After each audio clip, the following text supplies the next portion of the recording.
नमस्ते। जब से एसबीआई ने इलेक्ट्रॉन बॉन्ड के कंट्रीब्यूटर्स का नाम पब्लिक किया है, तब से सबके दिमाग में यही चल रहा है कि ये क्या हो रहा है भाई, ये क्या हो रहा है। टेंशन मत लो, अब हम आ गए हैं ना, तो सब बता के जाएंगे कि ये हो क्या रहा है। लेट्स स्टार्ट विथ ये इलेक्ट्रॉन बॉन्ड भला क्या है। फर्स्ट क्वेश्चन, ये जो भी पॉलिटिकल पार्टीज है उसको फंड कहां से मिलता है, और उससे भी इंपॉर्टेंट क्वेश्चन, ये पॉलिटिकल पार्टी को फंड की जरूरत क्या होती है। अभी अपनी बात तो समझ में आती है कि अपने को रूटीन के जो भी एक्सपेंस वगैरह होता है ये सब मैनेज करने के लिए अपने को फंड की जरूरत पड़ती है, लेकिन पॉलिटिकल पार्टीज को क्यों, वो समझते हैं। अब ये जो भी पॉलिटिकल पार्टीज है उनको भी रूटीन के एक्सपेंसेस मेंटेन करने होते हैं। जैसे पॉलिटिकल पार्टीज की जो भी ऑफिस वगैरह होता है तो उसका जो भी इलेक्ट्रिसिटी बिल, उसका वाटर बिल, फिर जो उनके कैंडिडेट्स होते हैं, उनके जो कार्यकर्ता होते हैं, उन सबको फाइनेंशियली सपोर्ट करने का नीड, फिर वोटर गेन्स करने का नीड। जैसे कि पॉलिटिकल पार्टीज के जो भी पॉलिटिकल लीडर्स होते हैं वो मोर्चा निकालते हैं, रैली निकालते हैं, प्रचार करने जाते हैं, वो सबका स्पेंडिंग। फिर कुछ पॉलिटिकल लीडर्स तो हेलीकॉप्टर में आते हैं प्रचार करने के लिए, तो हेलीकॉप्टर का खर्चा। फिर कुछ पॉलिटिकल लीडर ओपन जिप्सी में आते हैं, अलग अलग व्हीकल्स में आते हैं, तो वो व्हीकल्स के खर्चे। कभी जब वो पॉलिटिकल लीडर जो प्रचार करने के लिए आते हैं तो उस टाइम पे डेकोरेशन होता है, लाइटिंग्स वगैरह होती है, तो उस सबके खर्चे। फिर बड़े बड़े पोस्टर्स लगते हैं, बैनर्स लगते हैं, उसका खर्चा। न्यूज़पेपर में पॉलिटिकल पार्टी की एडवर्टाइजमेंट आती है, उसका खर्चा। आजकल जो ओटीटी ट्रेंड में चल रहा है उसके ऊपर एडवर्टाइजमेंट आती है, तो उसका खर्चा। टीवी चैनल पे आती है एडवर्टाइजमेंट, उसका खर्चा। मीन्स प्रिंट मीडिया से लेके डिजिटल मीडिया तक जो भी पब्लिसिटी होती है उन सबका खर्चा। कभी कभी रैलीज और मोर्चाज में लोगों को खाना भी खिलाया जाता है, जो भीड़ इकट्ठी की जाती है, उसका खर्चा। तो ये जो भी खर्चे किए जाते हैं वो सारे के सारे पॉलिटिकल पार्टीज के जो भी फंड होते हैं, पार्टी फंड, उसी में से किया जाता है। तो अब अपने को समझ में आता है कि इनको फंड की जरूरत क्या होती है। थोड़ा एडिशनल डेटा के साथ आपसे बात करता हूं कि जो भी ये इलेक्शन कमीशन ऑफ इंडिया है वो एनुअल ऑडिट रिपोर्ट डिक्लेयर करता है। उसपे से फैक्ट चेकर ने एक स्टडी किया जो 2015 से लेके 2020 के 5 साल है, उसके अंदर अराउंड 6500 करोड़ का टोटल पब्लिसिटी पे स्पेंड हुआ था। उसमें से 50% से भी ज्यादा, मतलब ऑलमोस्ट 3400 करोड़ का स्पेंडिंग सिर्फ पब्लिसिटी के ऊपर किया गया था।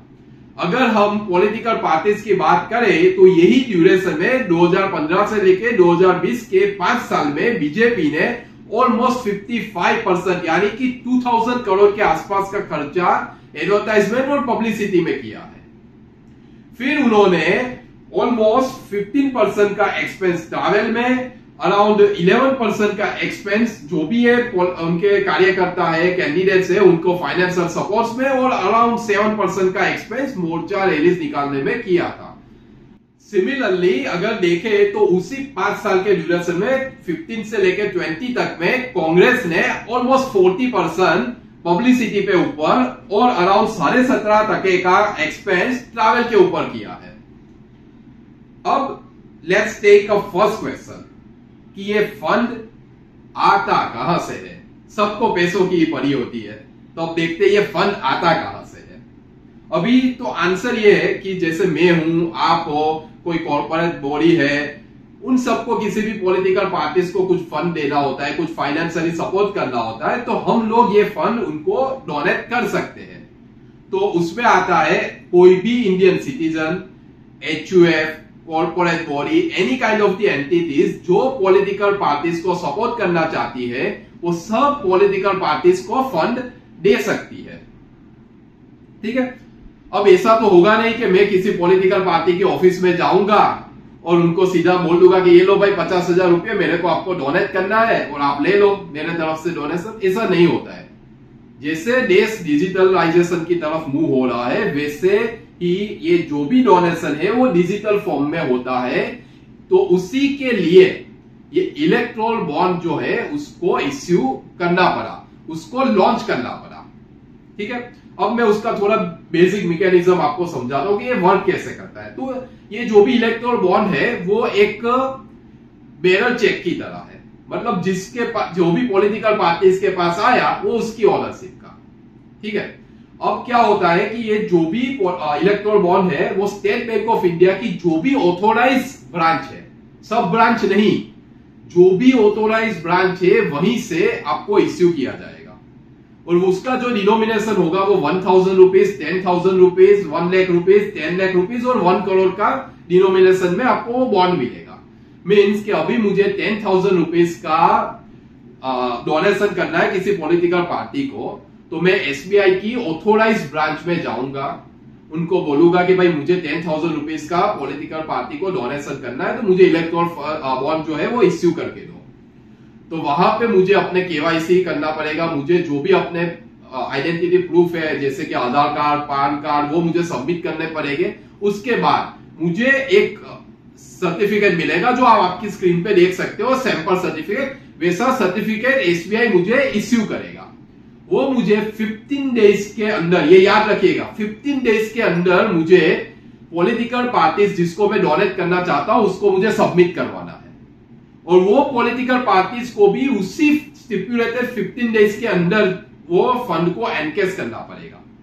अगर वो लोग वो फेल हो जाते हैं या मैं फेल हो जाता हूं तो वो पूरा फंड पीएम रिलीफ फंड में ट्रांसफर हो जाएगा। ऐसा नहीं होता है कि ये जो भी इलेक्ट्रोल बॉन्ड है वो साल के किसी भी दिन पे अपने जाएंगे एसबीआई के ऑथोराइज ब्रांच पे और बोलेंगे कि हमें इलेक्ट्रोल बॉन्ड इश्यू करके दे दो, और वो लोग दे देंगे। ऐसा नहीं होता है। उसके लिए एक टाइम डिसाइड किया गया है, हर 4 मंथ्स के इंटरवल पे, मींस जनवरी, अप्रैल, जुलाई एंड अक्टूबर, उसकी 1st से लेके 10th डे तक, फर्स्ट 10 डेज में ये विंडो ओपन होती है, तब जाके अपने वो बॉन्ड इश्यू करवा सकते हैं। और जब लोकसभा इलेक्शन होता है तो उसके 30 डेज ये विंडो ओपन होती है। अब ये जो इलेक्टोरल बॉन्ड से जो भी फंड रिसीव होता है, पॉलिटिकल पार्टीज को उसका पूरा report election commission of India में सबमिट करवाना होता है। कितना फंड रेज हुआ, कितना एनकेस किया, कितना स्पेंडिंग किया, वो सारा report election commission of India को सबमिट करवाना होता है। ठीक है, अब ये जो भी बॉन्ड होता है उसमें एनोनिमस होता है, मीन्स उस बॉन्ड के ऊपर किसी भी डोनर का कोई भी इंफॉर्मेशन मेंशन नहीं होता है। वो जैसे हमने आपको सर्टिफिकेट दिखाया था, आप वापस आपके स्क्रीन पे देखिए, उसमें भी कोई नाम मेंशन किया नहीं होता है, बराबर है, जिससे अननोन आइडेंटिटी बरकरार रहे डोनर की। ठीक है, अब ये जो भी इंफॉर्मेशन होती है कि किसने डोनेट किया है कौन सी पॉलिटिकल पार्टी को, वो सारी इंफॉर्मेशन सिर्फ और सिर्फ एसबीआई के पास होती है। एसबीआई क्या करता है कि ये जो भी इलेक्टोरल बॉन्ड के सर्टिफिकेट है उसको डिजिटली सब इंफॉर्मेशन सिक्योर रखता है, और जो अपने ने केवाईसी किया है, जो अपने ने अपने आइडेंटिटी प्रूफ दिए हैं, वो सारी चीजें फिजिकल फॉर्म में होती है, जिससे डेटा की सिक्योरिटी मेंटेन रहे, डेटा सारा सिक्योर रहे। और इलेक्टोरल बॉन्ड का जो भी डोनर है उसको एडिशनल टैक्स, इनकम टैक्स में बेनिफिट्स ये मिलता है कि सेक्शन 80GG और सेक्शन 80GGB के अंदर उनको इनकम टैक्स में डिडक्शन मिलता है। जब पुराने सिस्टम में कुछ प्रॉब्लम होता है तभी नई सिस्टम लॉन्च करने की जरूरत पड़ती है। मींस पुराने सिस्टम में कोई तो पंगा होगा कि गवर्नमेंट को इतना बड़ा दंगा लेने की जरूरत पड़ी।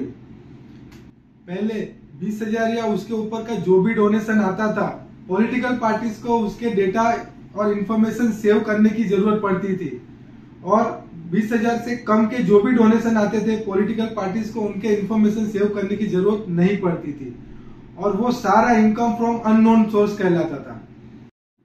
एडीआर के 2017 के स्टडी के मुताबिक पॉलिटिकल पार्टीज के 69% इनकम अननोन सोर्स से आती है और ओनली 16% इनकम नॉन सोर्स से आती है, और यही एक मेन रीजन है कि गवर्नमेंट ने इलेक्टोरल बॉन्ड लॉन्च किया।